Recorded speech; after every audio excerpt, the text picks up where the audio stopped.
If there's one thing the NBA's been chasing, it's a new face of the league, a fresh superstar to lead the game into its next era. Someone younger, louder, shinier, but like the old saying goes, the town ain't big enough for the both of us. And in its rush to crown a new king, the NBA has been quietly closing the chapter on its old legends, not just fading them out, but pushing them aside like forgotten pages in a story that's still being written. Scottie Pippen fouling Steph Curry in the backcourt, Steve Kerr pointing it out, didn't bother Steph. He still hit the shot anyway. Because Curry and the Warriors, they're not ready to fade. They're not stepping aside, and they're sure as hell not letting anyone else write their ending. Legends don't ask permission to stay relevant. They just show up, again and again and again. They survive eras. They outlast trends. They endure because what they stand for is bigger than the moment. Steph Curry is like Batman. He disappears. You forget. Then boom, falls from the sky, drops a 40-piece, and vanishes behind the curtain like it's nothing. He doesn't chase the spotlight. He forces it to follow him. This is the 2025 playoffs, maybe Steph's final ride. And one critical question still remains. Can the Golden State Warriors disrupt the NBA's carefully curated narrative one last time? Or will the league finally get what it wants and erase them from the story? If what we've seen so far is any sign, the Warriors have a message, loud and clear. We're not done until we say we're done. And Vegas agrees. Golden State came into the play-in as minus 200 favorites. But how they were treated on the court, that's a whole different story. You ever watch a game and wonder if the refs are watching something else? Sunday, April 20th felt like that. I couldn't tell if I was watching basketball or rugby. It was rough, chaotic, uncalled. It was like watching a team try to play basketball while their opponents played demolition derby. And Steph Curry, he wasn't just defended. He was grabbed, yanked, hugged, bear hugged off the ball like he owed defenders money. It was open season on Curry, and the referees just swallowed the whistle. He took 19 shots that game. You know how many free throws he got? 2. Not 15, not even 5. 2. The league's most marketable player, one of the most efficient scorers, getting physically tackled, and nobody cared. After everything he's done for the league, globalizing the game, redefining the three-pointer, opening up the floor for a whole generation, this is the treatment he gets? It's hard to call that a coincidence. And it wasn't just one night. Ask Memphis. In their do-or-die play-in game, with 14 seconds left on the clock, Moses Moody makes a clean strip on Zach Edey. Edey shoves him, 2 hands, and somehow, they whistle Kevon Looney. It wasn't just a bad call, it was the call. The kind of decision that flips a season. Edey steps up, drains both, and the game nearly slips away. And the worst part? Nobody even blinked. No review, no discussion, just a shrug and move on. You starting to see a pattern here? Because after all that, the Warriors got a new opponent, the Rockets. And by the end of Game 2, Game 1 started to look like an all-star charity game. The physicality, the officiating, the tone, it all told the same story. The league isn't hiding it anymore.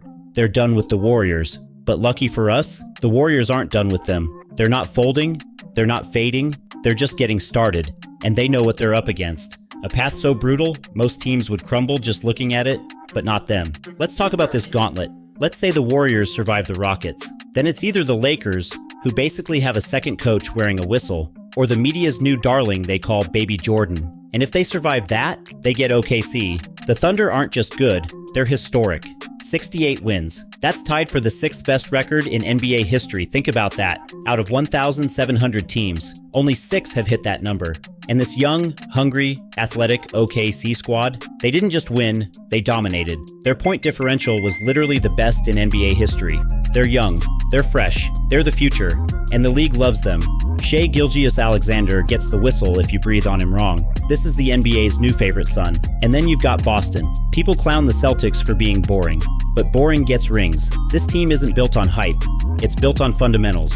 Elite spacing, relentless defense, smart coaching, and the deepest shooting core we've seen in years. They don't rely on one superstar. They're a system, a machine, and they've got something to prove.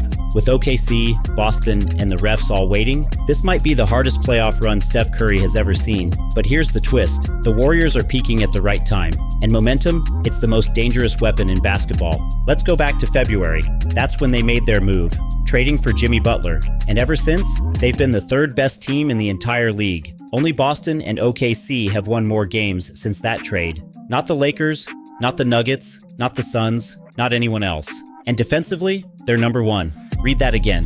Since February, the Golden State Warriors have the best defense in the NBA. You can talk about age, about decline, about transition years, but the data doesn't lie. They're back. They're not flashy, they're not loud, but they're here, and they're dangerous. This isn't a farewell tour, this is a resurgence, a revival, a reminder that what the league wants isn't always what it gets. Steph is 37.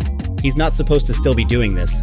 Not at this level, not with this fire. He's been called too small, too old, too limited, too over. But when the lights are brightest, he shines. He's never been the most athletic, never the most explosive, but greatness was never about vertical, it's about belief.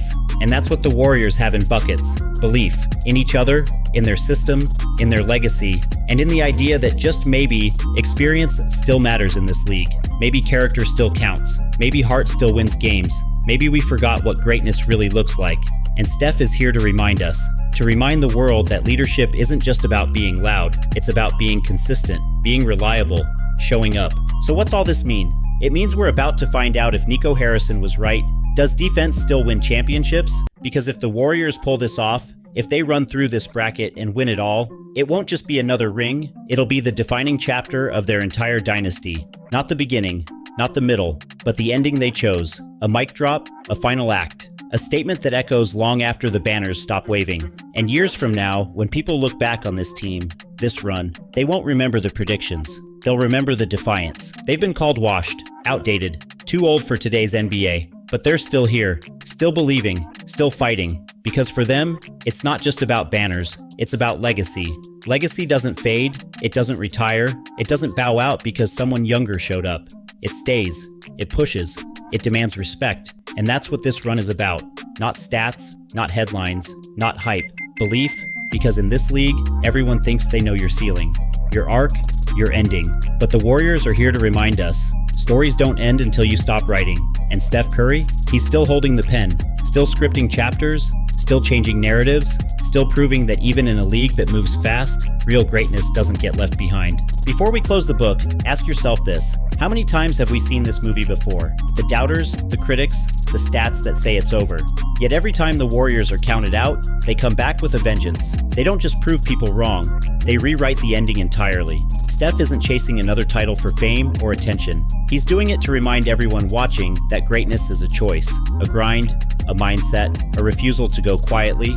This postseason could be more than just a playoff run. It might become mythology, the kind of tale kids hear years from now when they're lacing up their sneakers, dreaming of making it big. They'll hear about a so-called washed-up team with their backs against the wall, taking on the league, the media, and Father Time, and refusing to back down. That's what legends do.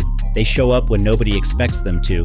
They fight not because they have something to prove, but because they have something worth protecting. Pride, brotherhood, history. When the final buzzer sounds, whether it's triumph or heartbreak, what will matter most isn't the scoreboard. It's the journey, the resilience, the countless hours behind the scenes that no camera ever captures. The grit it takes to rise one more time after the world tells you to stay down. That's what separates icons from statistics. The Warriors understand their story is bigger than a season or a seeding. It's a fight for meaning, for respect, for the soul of the game. Perhaps this team is exactly what the game needs right now. Not another viral highlight or flashy dunk. Not a stat-padding triple-double, but a reminder of what makes basketball beautiful. Chemistry, sacrifice, and staying true to who you are, even when the world is shifting around you. The Warriors aren't just playing to win. They're playing to teach a generation what it means to earn everything the hard way. So remember this, real greatness isn't handed to you. It's earned, step by step, day by day, one defiant moment at a time. The world will always try to move on without you, write you off, call you finished. But greatness lives in those who keep showing up, who turn doubt into fuel and setbacks into battle cries. Because destiny doesn't belong to the future. It belongs to those who refuse to be erased, to those who won't let their story be written by someone else's hand. And that might be what legacy really means.